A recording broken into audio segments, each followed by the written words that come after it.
now, and we're biophilia friends. We're both biophiliacs. Anyway, she's going to talk about biophilia, biophilic design, and I'm just going to let her take it away right now. Yes, Jennifer. Thank you, Jan. Thank you all. I'm so happy to be here and be in Boston to talk about the biophilic brain, which is very exciting to me. So I'm going to dive right in and just talk about how do we design for awe, how do we design for beauty, how do we design for movement of the mind. And that's what I love to really dive into, because we don't really think about the brain and we think about design oftentimes. So when I say awe, I was thinking about little moments of awe. These are photos I've taken over the years. Jan, you might recognize the bottom right is a labyrinth at Sarah B. We were actually both together when I took that photo. But think about awe. We don't have to go far to experience awe. It's just noticing the moments that we're given.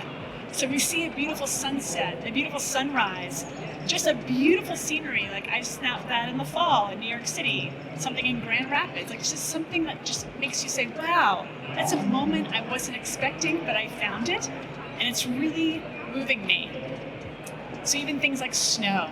So I think about when I walk in Central Park, which I do almost every day, when I see the very first snowfall, it brings me to tears. Because I just stop and say, I'm experiencing the first moment of the season and how special that is. Because I think we lose track of the specialness of every moment that we're given to be here and be alive and be in the bodies that we have at the moment. So just like design, we have to understand the elements that are around us. Even looking up at the stars, I was like, wow, I'm seeing, like, especially again, I'm a girl from the Bronx, born and raised in the Bronx. I just happen to love nature growing up in the Bronx. And I was very thankful that I had parents that took me out to the botanical gardens and to the Bronx Zoo. It took me to Central Park. So I was able to have these elements of both concrete and also understand the beauty of the natural world. So being from the Bronx in New York City, being able to see just stars, when I get to see stars, is, wow, again, moments of awe, takes your breath away. So, hi, that's me. I've actually been in the beauty space, I'll tell you really quickly, I've been in the beauty space for 30 years. So I come from a background of beauty and retail, and what's really funny, that's actually, picture me, I'm holding soap, because I've always had soap in my hands for my entire life. But in the 1990s, I founded a company called Beauty Bar, and it was to take beauty out of a department store setting and have a very small space that was welcoming. And I wanted the stores to have greenery, I wanted lots of windows from fresh air, I wanted slate walls, and something that just felt good. I was in my 20s at the time. I was told I was crazy for many, many reasons. One of them was no one's going to go shopping in a store for unheard of brands. But number two, I had lots of experts at the time coming to me and saying, no one cares about the interior. You're wasting your time, your money on effort. And I'm really glad I didn't have any investors at the time, as I didn't have to listen to any of them. So I built my stores anyway. Fast forward to now, and I had no idea it was called Biophilic Design. So I was creating spaces just out of intuition and how I was feeling. I wanted people to be there and feel welcomed. That they didn't have to be sold anything, but they're welcome anytime. And that was for whatever age you are, whatever ethnicity, whatever ability you had. I wanted to create spaces for human flourishing. And there's lots of reasons for that, and I'll tell you one of the reasons is this very special person. Hold on. That's my twin sister. So my twin sister, her name is Danielle. I always feel like she has been the voice of reason in my life because she's never been able to say a word to me. She's profoundly disabled and in a wheelchair. So she's been a great teacher for me to create spaces that feel for everybody. So it's not just for me or you, but for people that maybe can't talk, that can't say anything, but they can. When she goes outside, she lights up, but she's also very dependent on someone to take her outside. So when I get goosebumps talking about her because I see her and her excitement just to be around nature, and she's so thankful for it. So since Beauty Bar days, I have been in the beauty space, but around 10 years ago, I really was interested in how our brains perceive beauty, how our brains perceive nature, and what happens to our brains when we are exposed to nature, and what happens when we're not. So that's kind of what I'm going to dive into a little bit today.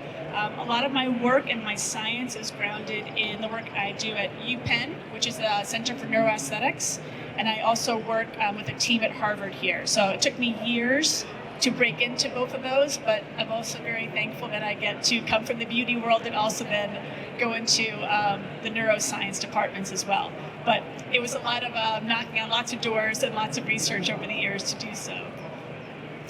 So let me go to the next screen. So there's something called ART, A-R-T, which is attention restoration theory. I know Jan knows this very well. But thankfully in the 1980s, a lot of studies were being done around what happens to our brain when we are very, very overwhelmed with the daily work. We are doing task upon task upon task. Our brains are not meant to be, we always talk about multitasking, which is fascinating because multitasking was a word for computers in the 1960s, and all of a sudden we then transfer that to people. We are not multitaskers, our brains are not. We're able to do lots of things at once, but not well. So Stephen and Rachel Kaplan really kind of dove into that study of, okay, if our brains are being very overworked, how do we then release that pressure on the brain, that cognition load? So attention restoration theory is this ability to look away from the work for a while, look up at the clouds, look at a beautiful leaf or something that you're not expecting and saying, wow, again, finding that moment of awe, you're focused on it, but you're not thinking about, well, what do I have to do with that? Do I have to make it better? Do I have to do something around it? It's just this awareness of, wow, that's something beautiful. And again, it kind of releases that pressure on the brain, that cognitive load, to really just say, okay, I'm in the moment, I'm not taxing my brain, and then you can go back to work. So these kind of like little micro moments of relaxation really help us and set up our day. This is more about just how our ability and our memories are really taxed if we don't give ourselves the breaks we have. And I think especially now, because we're so digitally heavy, we really have to get back to understanding that balance of giving ourselves permission to step back and just be in that moment without worry. I've got lots of thoughts about AI and everything else, which I love, but I'm gonna see if I can do this too.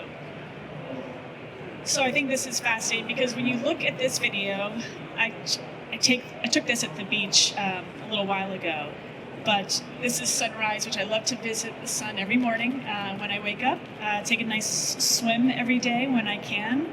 But what happens when we view nature? Just for 40 seconds, it relaxes the prefrontal cortex.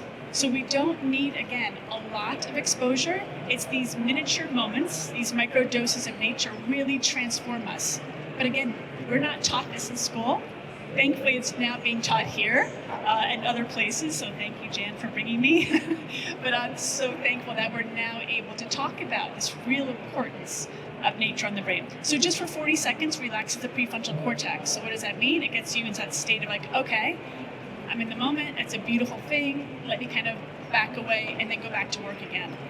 Even if you can't go outside, this is the fascinating part, even if you don't go outside to see nature, looking at it, being here in a space like this, seeing plants for 40 seconds, seeing a picture, a video, again, 40 seconds is all it takes to put you back into that state of ART, attention restoration theory, relaxation, and you get back to your day. But when you see images like this, I can almost smell the brine of that salty air, and I can almost taste it as well. It also makes me want to go swimming as soon as possible, but that's for another conversation.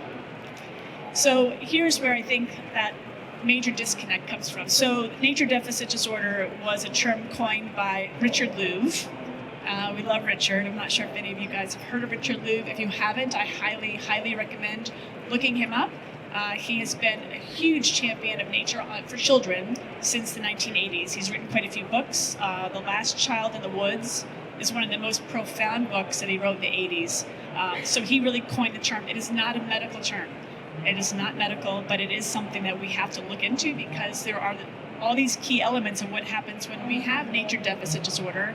We don't have nature in our lives every day.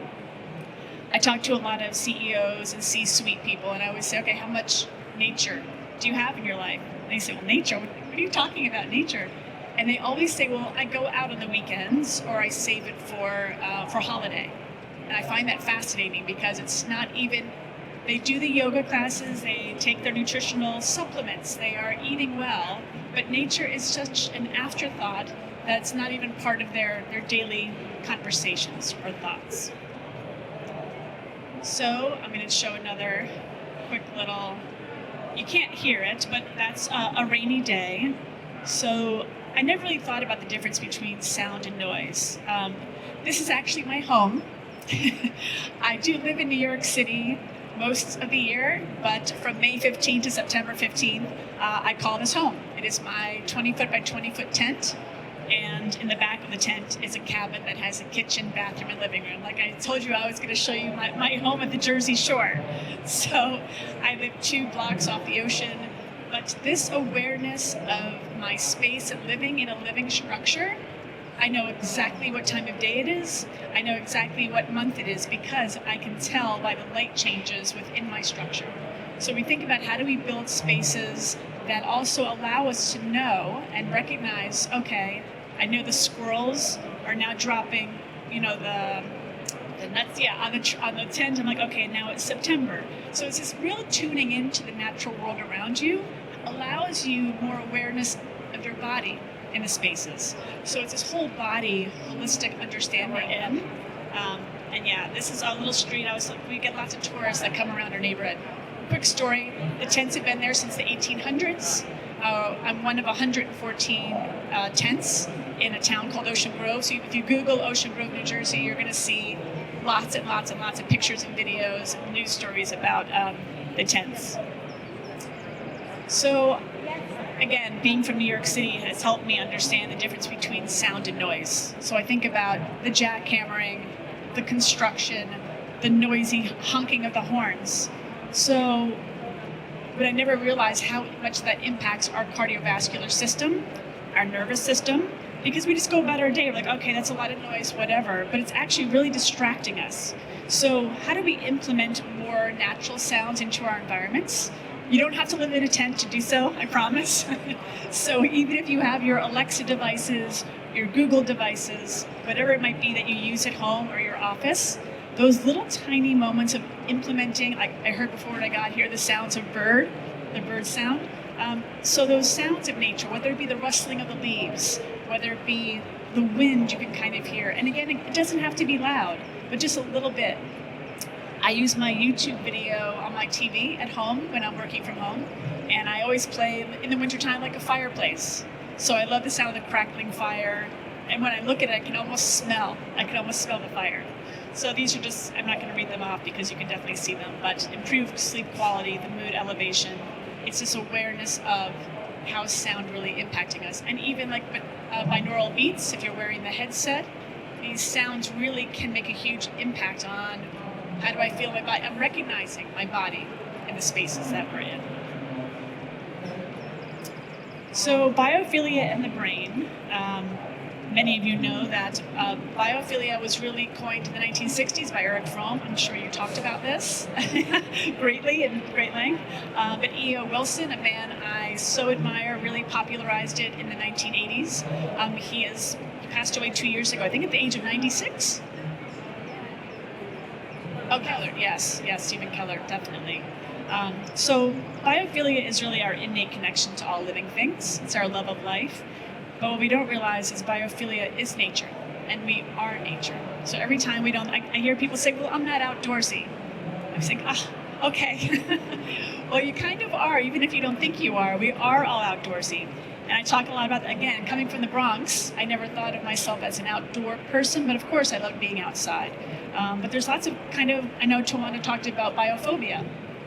So biophobia is that fear of nature, maybe because we're not exposed to the natural world. There's a fear of snakes or spiders or what have you, and for good reason, because that comes back from our DNA, from where we came from. There's this innate fear of things that could kill us or scare us, and we don't even think that we're doing it. It's just innately in our brain. So biophilia is that stress reduction, improved focus.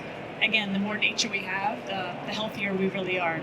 And of course, the biggest one is emotional well-being, which we often overlook how important that really is. Now, this didn't come out as well as I thought it was going to be, but basically how the natural surroundings really impact our brain, our cognitive load.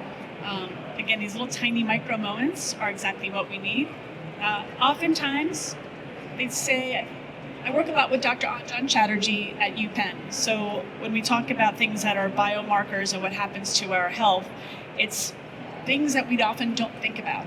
I'm not thinking about, okay, I need to be there because I know that's going to make me feel good. It's like, oh, I'm having a good experience. I feel good. I'm not really sure why, but okay, I feel good in this space, but I wonder why. And a lot of it is because of the natural surroundings. I'll go more into that in a second. So here's our innate connection to all living things, our love of life, and bringing those natural elements inside. You're going to see a lot more of that. We know that Singapore is doing the best job with this. If you've ever been to the Singapore airport, it is one of the most beautiful airports in the world. It's absolutely breathtaking with butterfly gardens and waterfalls. You think this cannot be an airport. Portland Airport is doing a great job as well with biophilic design and making things a little bit more at ease. So oftentimes you're like, oh, I don't even know why this feels good in this airport, but there's a lot of wood features. I'll talk about wood in a second. But they're really mapping out why these places, why elements of nature are also spaced in the places that we're going to find the most stress. So it's pretty fascinating. We have to think about how we implement textures, sounds, scents, and daylighting. So a lot more stores do a lot more daylighting because it's good for us. People will linger longer, the dwell time is longer. But this goes for anywhere we go. Think about how many textures we have. What are those sound elements? What kind of scents? And again, I'm coming from a lens of like my twin sister, planning and thinking about neurodiversity. The neurodivergent. We all have different elements of, or I should say a scale of neurodivergent for many of us. So our brain on buildings, again, this is all about workspaces, faster healing in hospitals, learning improvement in the classrooms. Jan knows this, some of you might know this as well. We talked about Bill Browning from Cherubim Bright Green has been doing some studies at a school in Maryland where they put fourth grade classrooms side by side, and one classroom actually has birdsong, like we had here a few minutes ago. Very, very minimal birdsong, but we can hear it a little bit. The children in that room with the birdsong did better on test scores. There was less absenteeism, and they were kinder to the teachers than the ones without birdsong. And it's fascinating because, again, birds represent safety to us. So we are not thinking about this consciously. Subconsciously, we know when there's birdsong, things are okay. So we think about the saber-toothed tiger coming, or possibly like eagles or hawks. When there are eagles or hawks around, everything else goes quiet. Those smaller creatures, those little tiny things.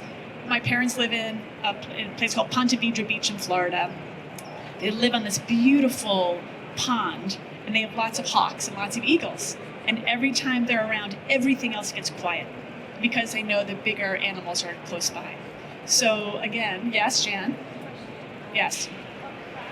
Did they incorporate other biophilic elements like plants? And I know they probably have daylight, but yeah.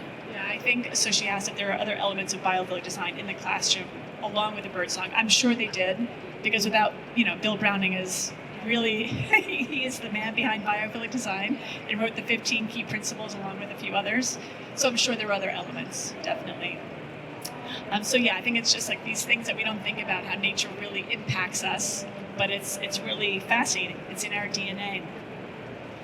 So I spend a lot of time focusing on retail because that's where I came from. So this makes my heart hurt because I know this is awful. I know we've all been there. We've seen spaces like this, and I didn't want to name like any of these stores because it could be, I'm not going to say anything. But again, like we could be anywhere. There's no sense of place here. Like, are we in Arkansas? Are we in a Macy's? Are we in a Target? Are we in North Carolina? Are we in New York? We have no idea. So that sense of placelessness also leaves us void of feeling or emotion of like, I don't know, the overhead lights. I just feel the sense of ick. I always call it, we teach the ick factor of certain retailers because I don't want to shop there. I really have no desire to be there. So how do we create spaces that are full of place? So here are some beautiful stores. I worked with a company in the middle called Rituals. They're based out of Amsterdam, so I worked with them for a year in Amsterdam, which was really fun because, again, you go to these spaces and you have a sense of feeling. You feel welcome because look at the color variations, the light in all of them, and again, the textures and fabrics and the greenery. You just feel like you belong there. You don't feel like a sense of placelessness. You're like, okay, this feels good to me. And again, we're not consciously thinking about it, but we feel very welcome in this space. Or I should say, the spaces. So how do we create these spaces? Because why should we, and how do we do it? How do we activate the senses in these spaces is really important. Also, chance encounters. And again, these are times where we are so connected to our devices and our electronics that we miss that kind of interaction with other humans.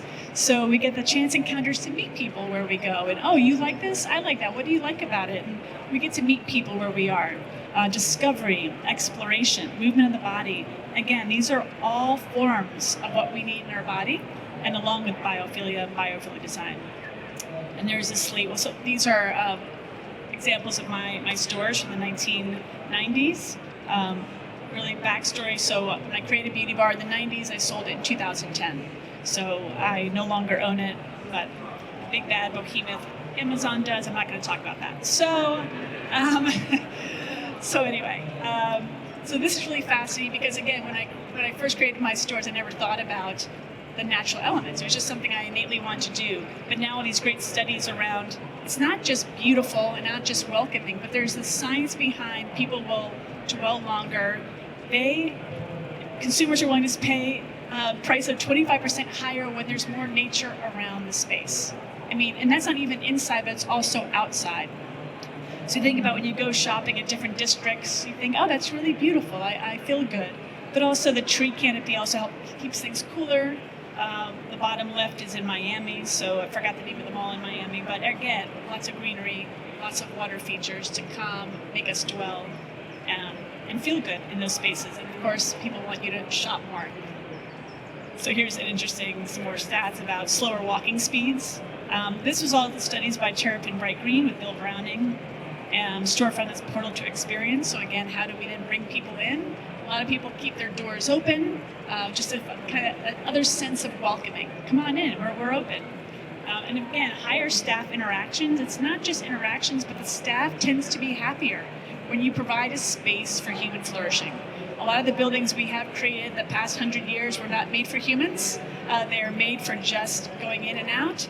Oftentimes it's very destructive to our bodies, which feels really odd to say that, but they are.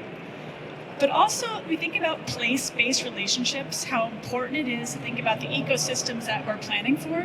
So what I'm building in Miami is going to be very different than what I build in New York or Boston. And what I build in Minnesota is going to be very different than what I build in let's say, Alaska. So it's important to think about where we're building and also implementing those key elements around that vicinity or that region is really, really important. Because if you don't, you kind of feel like, why are there flamingos in this shop or in this place in Alaska? It doesn't feel right. I know that sounds silly, a very silly example, but I've seen it happen.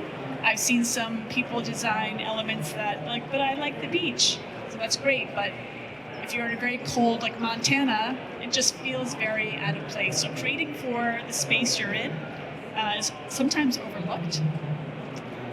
Also, I'm really fascinated about our ancestral connection to why we are, how we are, where we came from. I'm of Irish origin. I'm second generation American, so I want to know, why do I like the cold? Why do I like the damp? And again, these are little things. How do we think about our ancestral connection to the spaces and places, and also honoring where we're building? A lot of people overlook, I'm just going to put a building here, but not really honor the space it's built on and the history and the people that came before them on that land is so, so integral to people want to know the history. They want to know why. And that's why we get closer to those stories. Again, that human connection is so important of weaving of the stories. It's really fascinating. So I talk a lot about health and longevity. since I'm in the beauty space still at times, because now my beauty that I talk about, it's not selling products, but it's the beauty of the brain.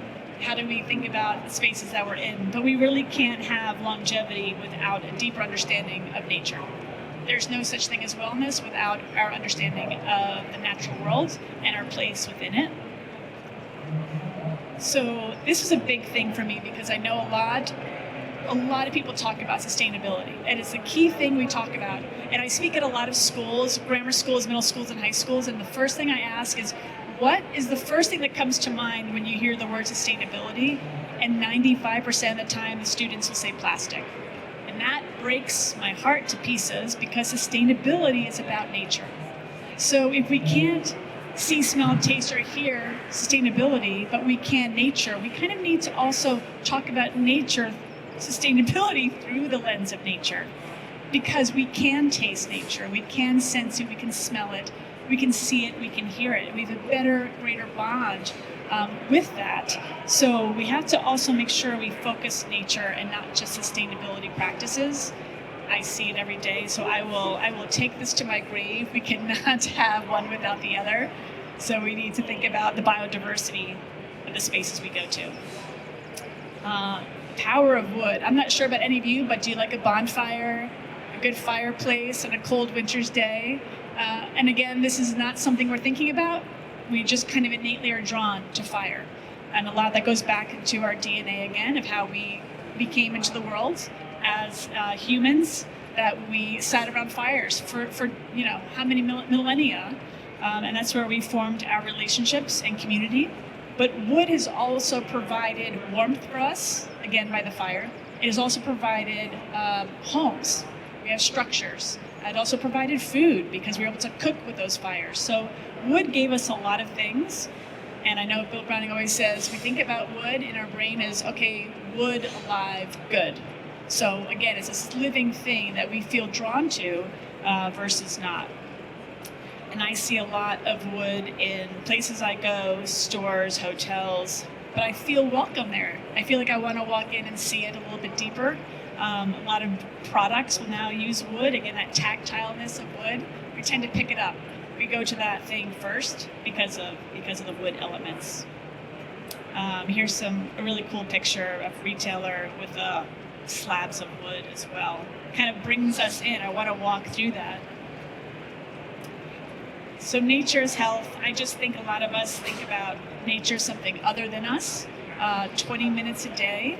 Back in 2016, I was asking people every Wednesday to take a Wednesday wellness walk for 20 minutes. Just get outside, please.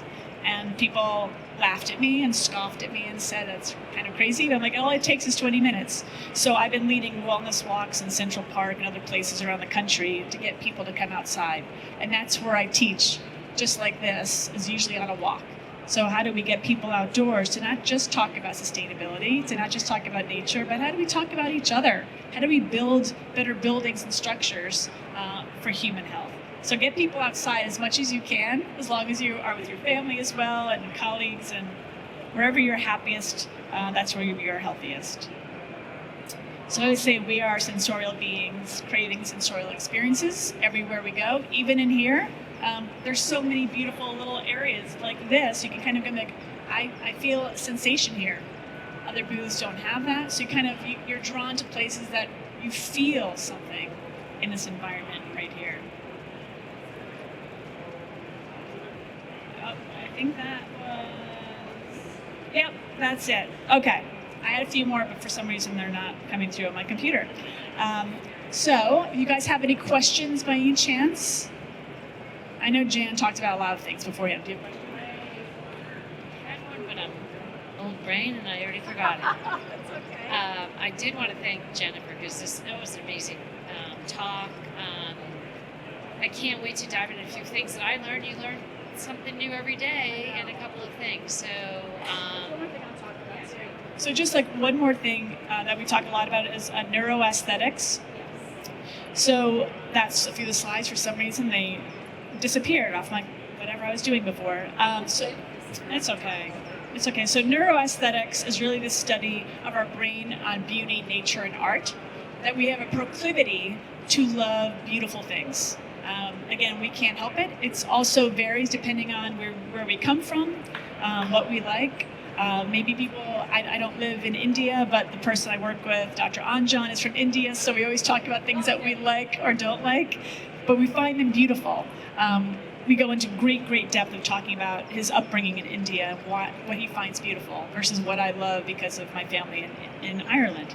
And it's really fun to say, okay, we have this proclivity to love things, as well as art. So art is becoming more and more important in our lives to really understand, again, finding beauty in these little tiny moments that we can say, oh wow, that's a beautiful photograph or a beautiful painting. But art is so important. Nature is so important. So the study of neuroaesthetics is really the study of the brain, beauty, nature, and art. It's a pretty nascent field in neuroscience, but it's also really exciting because it has been exploding in the past 5 years, even more so in the past 2. And there are more and more people talking about neuroaesthetics. I think there's 2 or 3 people talking about it here somewhere that I heard about. So think about when you study about biophilic design, also think about neuroaesthetics because, again, it's all the components of bringing biophilic design and art and beauty into the world. So if you guys have any questions, and I'd be more than happy to answer if you don't want to talk now. You can find me on LinkedIn, Instagram, and those are my email, all that kind of stuff. So please feel free to email me and chat if you'd like. And thank you guys for sticking around. I really appreciate it.